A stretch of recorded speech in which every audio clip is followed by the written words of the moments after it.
So apart from that, the other top headline that is there is that, WeWork India, that's what we're focusing on. And this is despite the US-based company co-working space, that is WeWork, that actually filed for bankruptcy. But WeWork India, on the other hand, is focusing on expansion plans.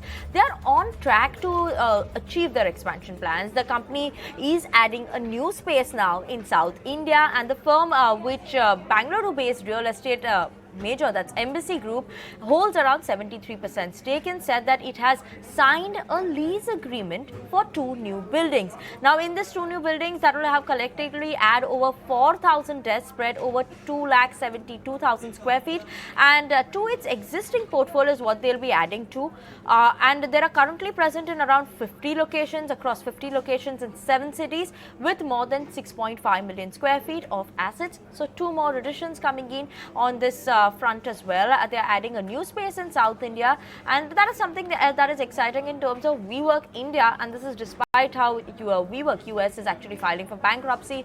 WeWork India, on the other hand, is focusing on expansion. So that's an interesting update that has come in that world of startup as well, and one to watch out for as well. And moving on then with the world of startups, let's actually bring on board Rahul Chowdhri, the partner at Stellaris Venture Partners. This was actually founded in 2016 by 3 gentlemen, who was Alok, Rahul, as well as Ritesh himself over there as well. So Rahul, let's talk about the company. Let's start by understanding, one, when did the company come into beginning? How did it come into the beginning as well? How was it formed? How much of the funds have you raised so far? And what is the overall AUM currently of the company as well? So Stellaris basically got started about 7 years back. So around 2017 is when it got started.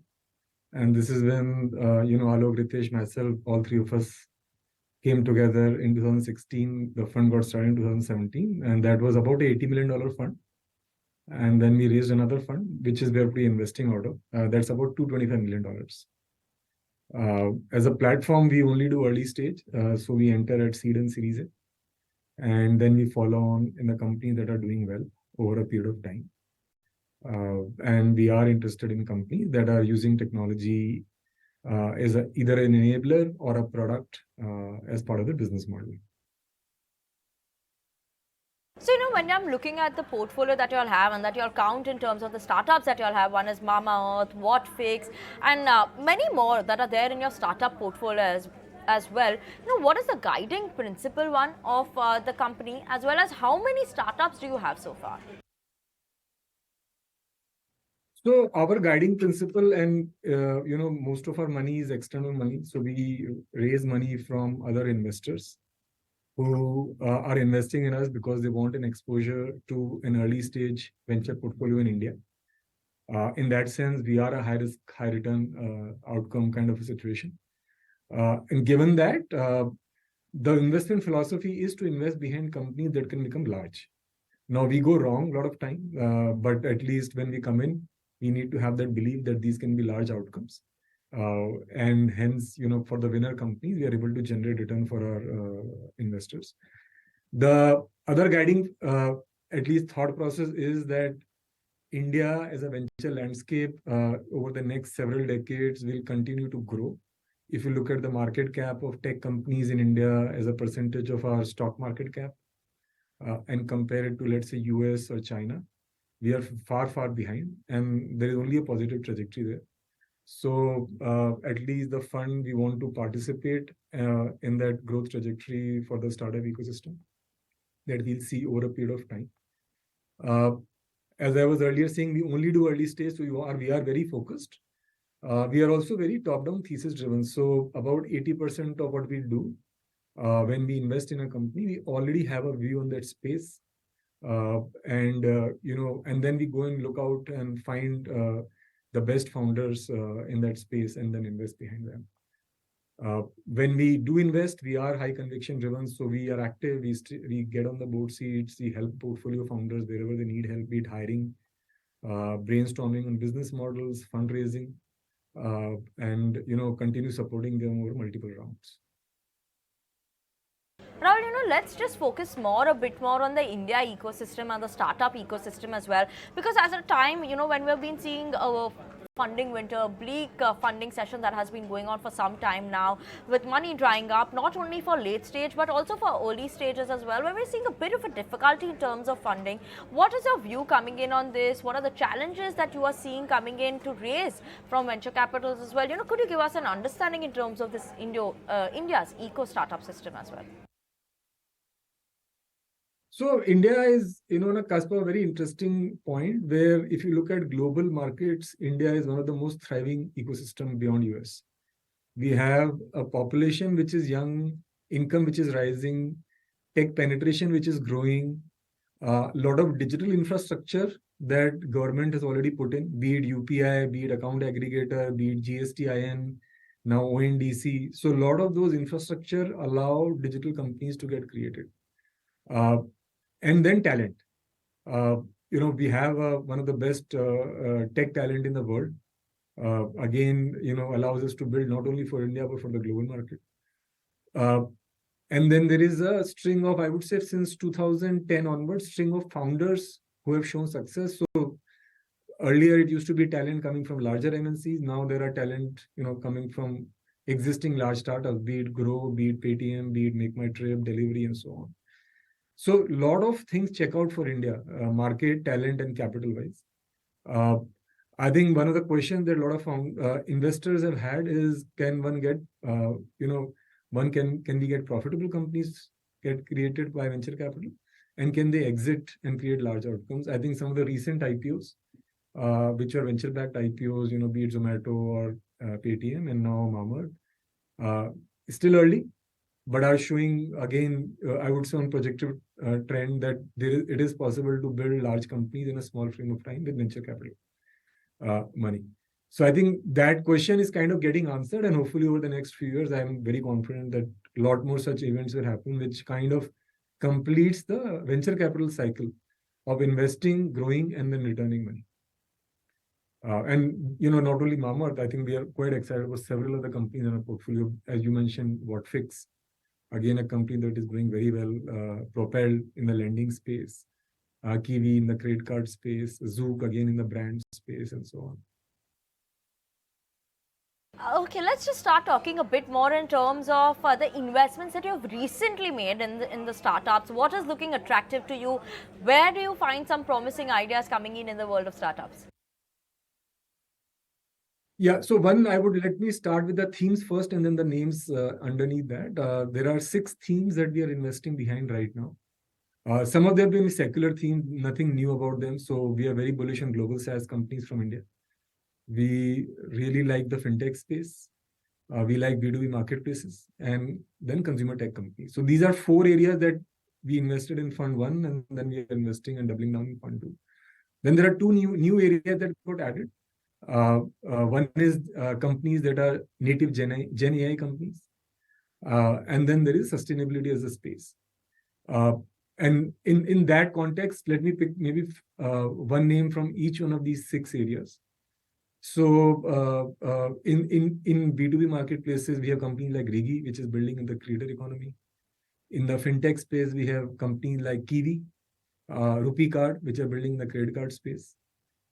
In the consumer tech side, I would say Deepcart, which is India's, I think, the largest 2-wheeler retailer.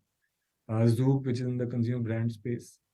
Then if you go to sustainability, we have, one investment which has scaled more, which is Turno, essentially financing for commercial EVs. And then we recently invested in a sustainable packaging company called Circular. Gen AI is quite interesting. We have done Dashtune, which got recently announced. This is a company in the consumer space. I think there are very few consumer companies that are native Gen AI companies in India. This is a company that is building for webcomic market, but at the back end, they use Gen AI to help comic creators improve their productivity by 10x.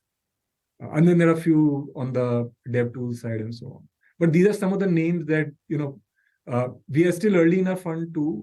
So hard to say if something is broken out, but there are several companies that are scaling up quite well. Talking a bit more in terms of the themes of the companies that you highlighted, a few of them coming in. Some of the themes were like B2B commerce, consumer tech, fintech, SaaS sector. These are the themes that are there. Are there any other promising themes that you would like to highlight as well? So 6 promising themes in our mind right now. Okay, then why do these themes actually stand out for you? So again, going back to why we invest, essentially looking for large outcomes which are enabled by technology. And if you look across these 6 themes, that is where the common point is. That can, look at global SaaS again. It's a very large market and a lot of interesting things happening. And we have the talent, and we have now also shown how to sell from India. So that is a very large market, and it is a multi-decade market in some sense.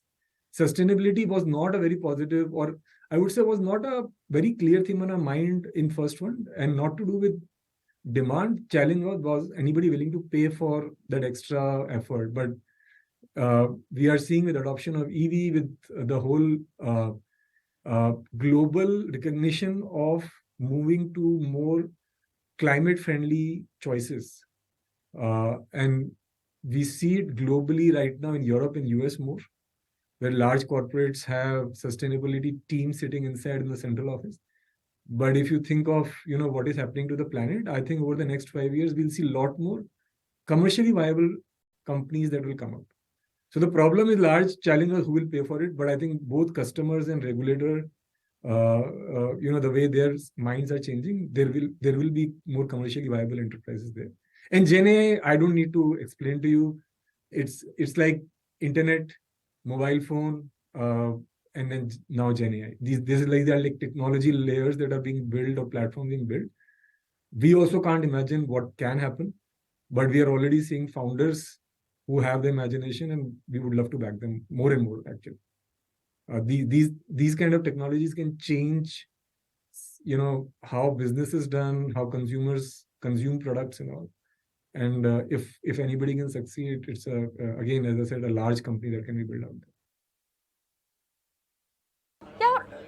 Yeah, what I want to also understand a bit more is typically in terms of the investment size for the company. What is the investment size that one looks at in terms of when you're investing in Stellaris Ventures? What is the size of investment you all would make in the startups? So our first check generally is between $500,000 to $6 million. And we are very comfortable starting backing 2 people with a business plan to a company that is just around PMF. So seed to Series A is the bucket, I call it. And then for the companies that continue to raise and do well, we can go up to $12 to $14 million in a single company, which essentially ends up being we definitely do pro rata in B, and we end up doing some part of C rounds also. Rahul, there are a lot of factors that one has to look at when in terms of investing into a startup. Like obviously in terms of the profitability, the growth, gross margins, how is all that shaping up? What are the fundamentals? What are these other criteria that you actually look at before investing in a startup?